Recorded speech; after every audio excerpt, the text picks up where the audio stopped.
کون سی رات شب قدر ہے؟ شب قدر کی تعین کے حوالے سے احادیث مبارکہ میں درج ذیل اقوال ملتے ہیں۔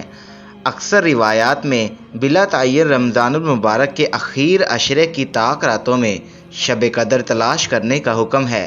اور یہی سب سے بہتر ہے۔ ایک روایت میں 21ویں شب کا اشارہ ملتا ہے، ایک دوسری روایت میں 25ویں، 27ویں اور 29ویں شب میں شب قدر تلاش کرنے کا حکم مذکور ہے،